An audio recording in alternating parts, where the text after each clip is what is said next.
Já chegamos, somos a Academia Ciência, o programa da comunidade académica e científica.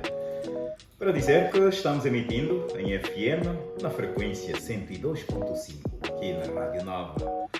Estamos localizados na urbanização do Largo Patriota. Bem, parece que não era necessário, porque já estamos muito conhecidos, não é, Paulo? Eu faço-me acompanhar por Paulo Gaspar na técnica e Helena Reis Esteves, que hoje decidiu deixar-me quase só, porque só vai aparecer aí na parte final, não é, Helena? As mulheres mandam e a gente cumpre. Estaremos convosco lá do outro lado e nós aqui durante aproximadamente 60 minutos. Também queremos recordar que esta emissão pode ser ouvida através da internet no site www.radionova.co.au e o nosso terminal telefónico é o 923-0202-66. Este programa também que passa em reposição aos sábados à noite, a partir das 19h30. O que é que vamos falar hoje? Dia 11 de novembro, que é a data da nossa independência, então hoje falaremos sobre os feitos da independência e que estão mais relacionados com a educação. Vamos ver se do que a gente tem registro, se melhoramos, se não melhoramos, se a independência que aconteceu 11 de novembro de 1975, os que nasceram nessa data fazem este ano 48 anos. É muita idade, como se tem dito. Já não se diz que são muitos anos, é muita idade. Mas antes, para recordarmos os ganhos ou perdas, pensamos ouvir uma música. Então vamos pedir ao Paulo Gaspar para fazer-nos ouvir a música de Jennifer Tavira sobre Nova Angola. Esta Jennifer Tavira, que é uma musical, como é que se diz, Helena? Vou dizer uma cantante em espanhol. Portanto, uma cantora que não nasceu em 1975, é muito depois, é muito jovem. Então esta cantante, esta cantautora ou esta cantora vai fazer-nos ouvir uma música agradável sob o título Nova Angola. Paulo.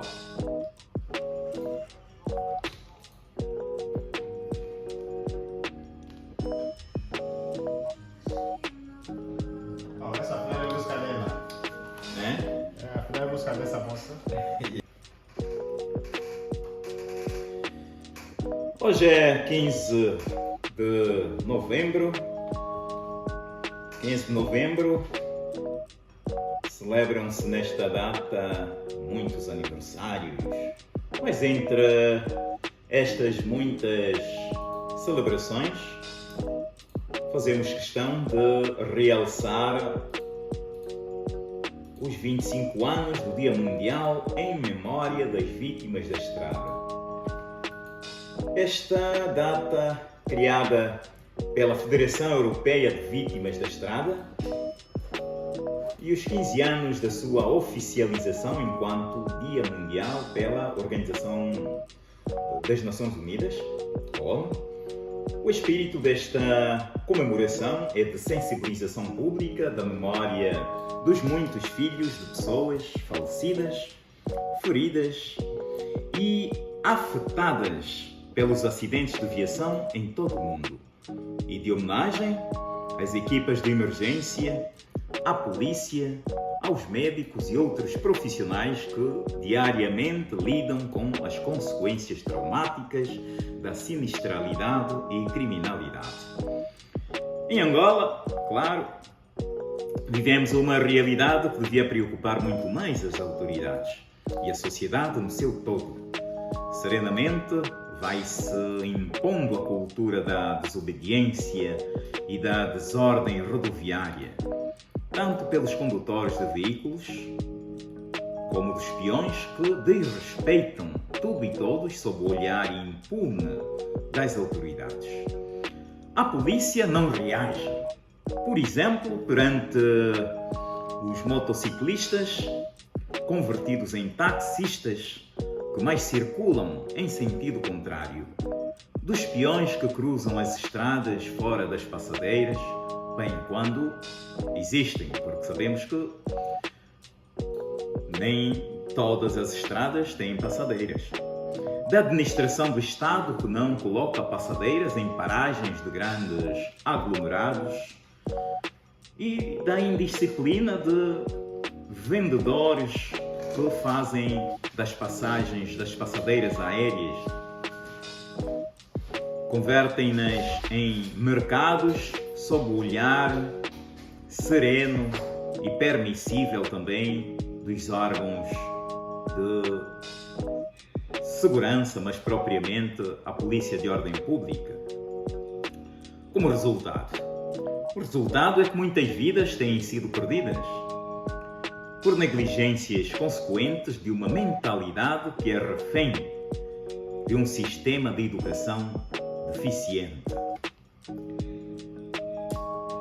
O problema da sinistralidade rodoviária tem sido preocupação de muitas instituições angolanas, muitas organizações, tanto públicas como privadas, mas que não têm estado a surtir efeito ou não têm estado a ter grandes resultados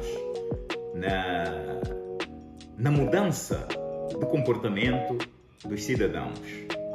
Já dizia Chanakya, a educação é a melhor amiga de uma pessoa. Uma pessoa educada é respeitada em todos os lugares. E o que verificamos ultimamente é que ninguém respeita ninguém, o automobilista não é educado, o peão não é educado, o policial, mas propriamente de ordem pública, também não é educado, e então cada um faz o que bem entender, como se estivesse a cultivar a negligência, a impunidade e a desobediência.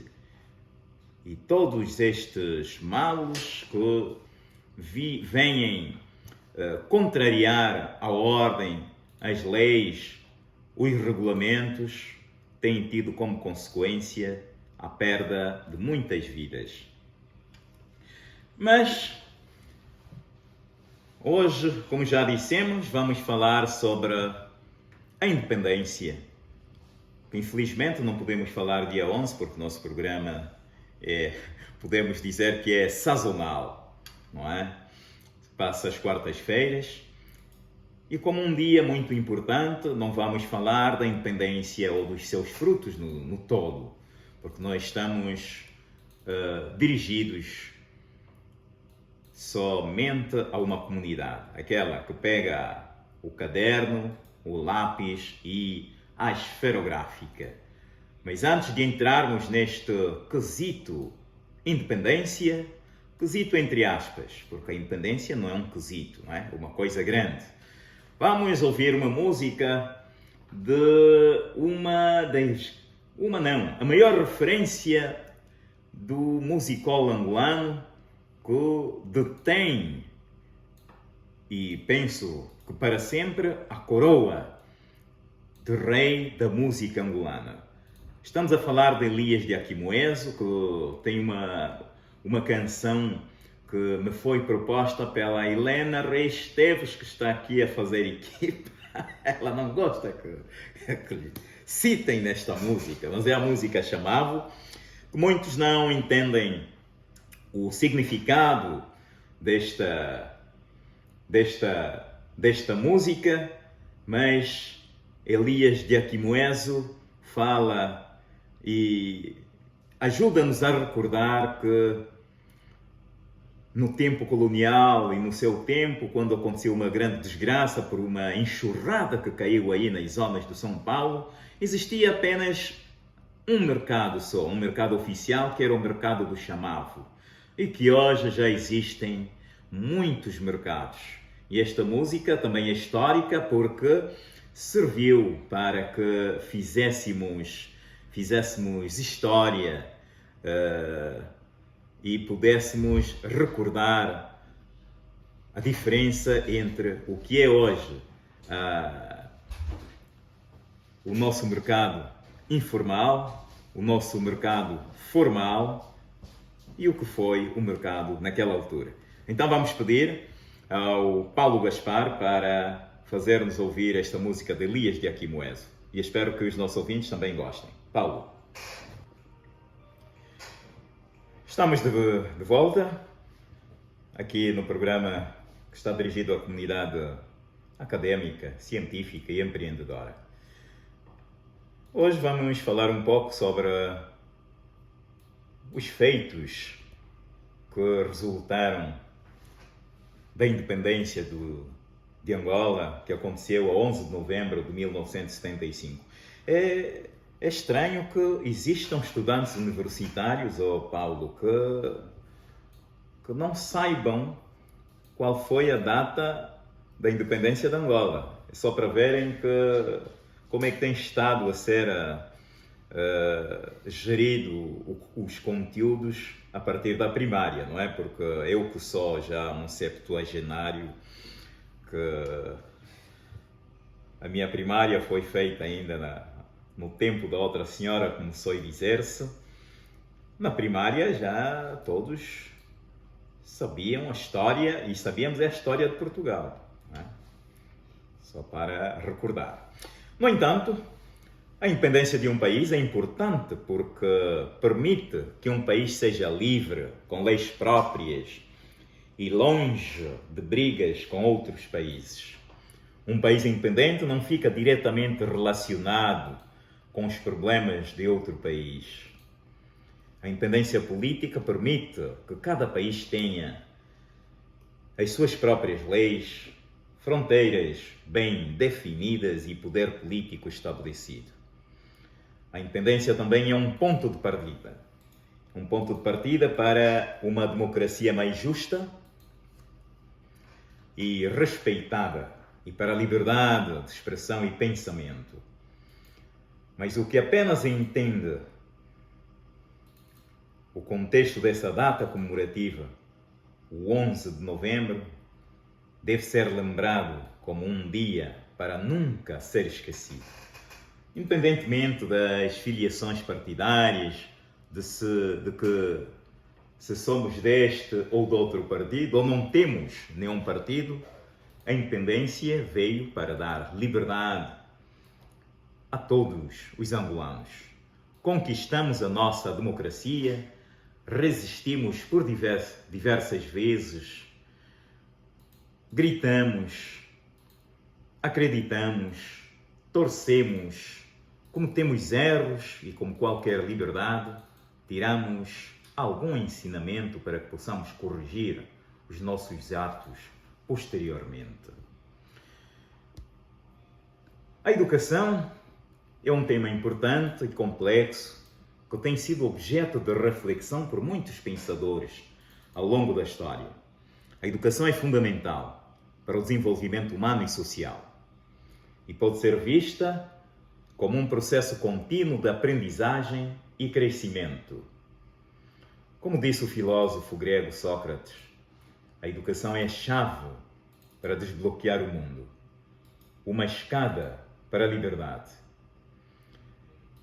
No entanto, a escola, mas propriamente a educação colonial, compreendida como um sistema, produziu a ideologia da dependência, da subordinação e transformou Angola num território de exportação de matérias-primas e de mão de obra barata para a indústria dos países industrializados da Europa e de seus aliados.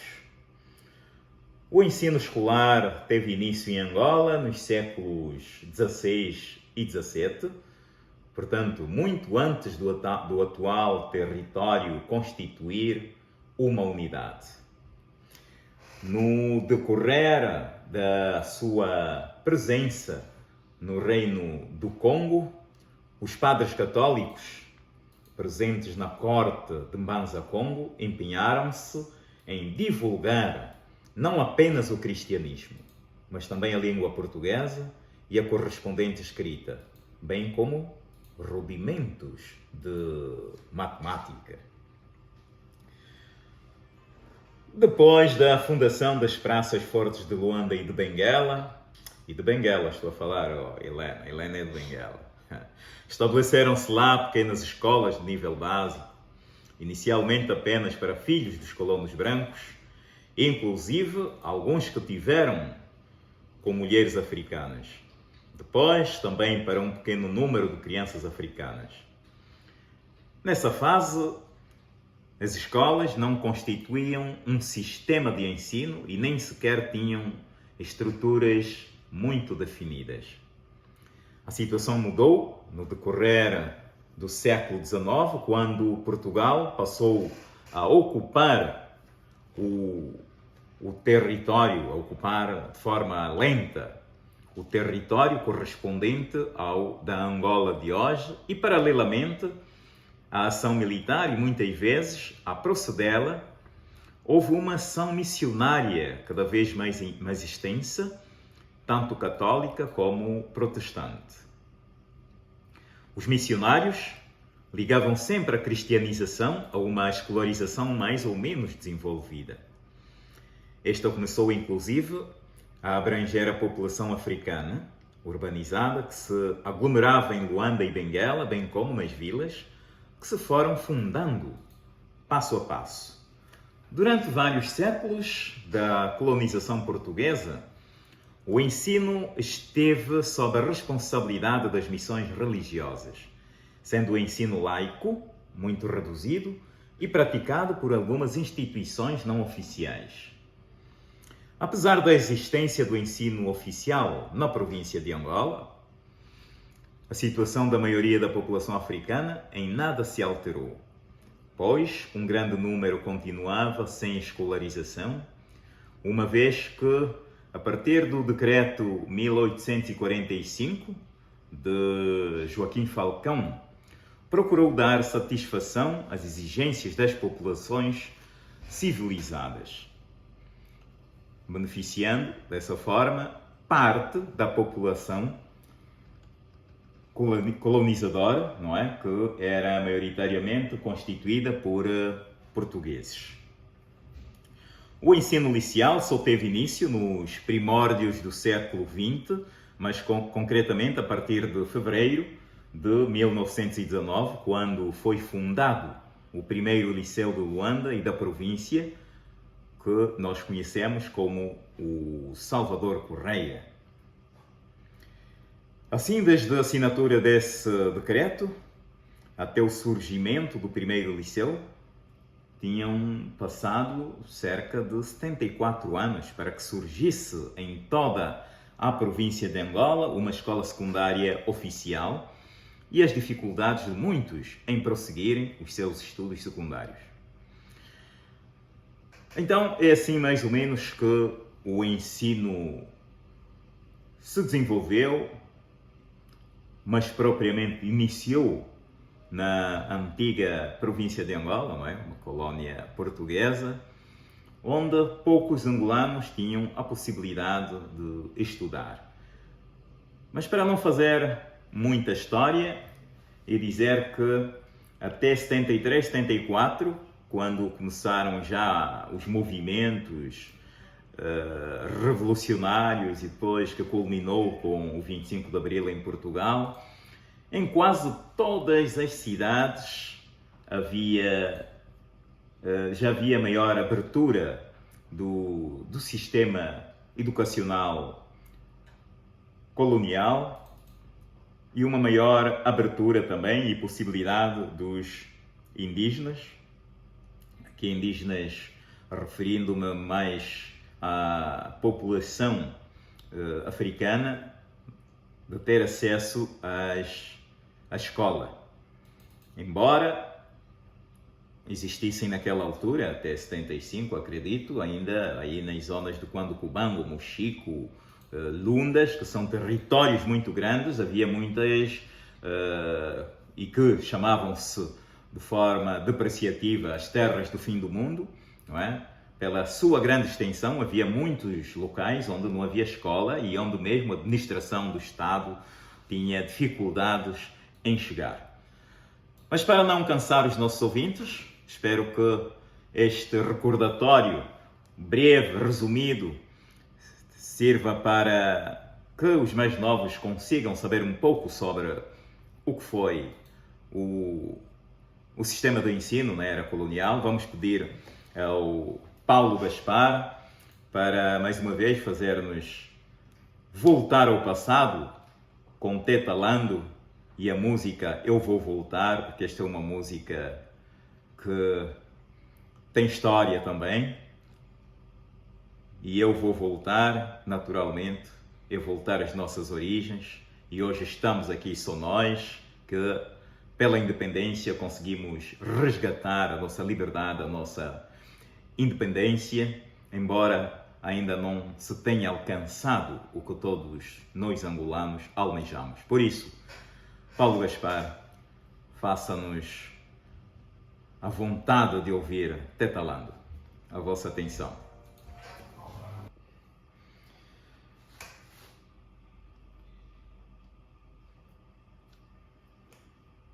Eu vou voltar, Teta Lando. Realmente voltamos. Somos um país independente, somos livres. Mas nós, como cidadãos, não temos estado a cumprir com o nosso papel, que é o de levar este país para lugares mais altos, para lugares nobres. Mas ainda há tempo, ainda vamos a tempo. O sistema educacional em Angola,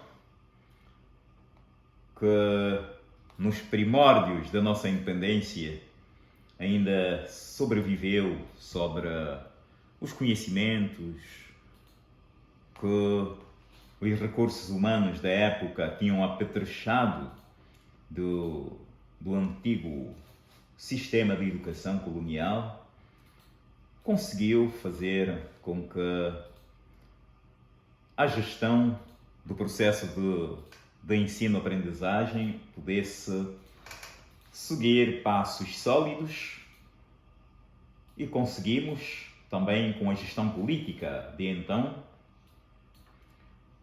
formar muitos quadros. Houve bolsas de estudo para o exterior, porque a maioria dos quadros com conhecimentos ao nível de licenciatura se tinham transferido, entre aspas, tinham emigrado, tinham fugido, e então o país teve que refazer-se. Hoje, o sistema educacional em Angola é composto por 6 subsistemas, que vão desde a educação pré-escolar até ao ensino superior. O Ministério da Educação é responsável pela educação geral, enquanto o Ministério do Ensino Superior, Ciência, Tecnologia e Inovação é responsável pelo ensino superior. E de acordo com o Unicef, cerca de 22% das crianças em Angola ainda estão fora do sistema de ensino e 48% das crianças matriculadas não concluem o ensino primário. Apenas 11% das crianças ou mais propriamente entre 3 e 5 anos, têm acesso à educação pré-escolar. E temos estado a observar que ainda depois de 48 anos de independência, ainda temos aqui e acolá, não só nas áreas rurais ou periféricas, salas de aulas que existem debaixo de árvores, ou mais propriamente, escolas que são árvores frondosas ou não, estudantes, mas propriamente alunos do ensino não universitário, que têm que se fazer portar de cadeiras, blocos, algumas latas que servem de assento. Ainda temos estudantes, temos alunos que usam as suas pernas para apoiar os cadernos. Ainda temos escolas sem quadros, sem giz. E quando nós alcançamos a independência, pensamos que em 10, 15 anos podíamos ter estes problemas todos ultrapassados. Todos nós somos culpados e, como resultado de uma má gestão do sistema de ensino, hoje há repercussões sérias, há repercussões que levam a todas as áreas de conhecimento. As mentalidades continuam a demonstrar que não há educação e verifica-se no comportamento de pessoas aparentemente bem instruídas, com licenciatura ou doutoramento, mas que não têm educação. Não têm educação porque é mais fácil observar é tão fácil observar uma pessoa instruída com ensino superior e a fazer-se portar por um carro, uma viatura de muitos milhões de kwanzas, mas também tem uma grande facilidade de atirar os seus resíduos pela janela para o asfalto e etc, etc. Por isso, dizemos que sem educação não há desenvolvimento. Infelizmente, em Angola, a educação só é tida para responder a interesses eleitoralistas. Tanto o governo, tanto o partido que lidera o governo, como os partidos da oposição. Então, é momento de parar e de refletirmos. É importante refletirmos. É importante que haja reflexões nesse sentido. Por isso, a Academia de Ciência criou o espaço de reflexões para que todas as quartas-feiras, ao nível da Academia, possamos pensar Angola através de uma reflexão de situações que vamos vivenciar. E como este país é um arco-íris, todos os dias, todas as semanas, haverá uma questão para refletir.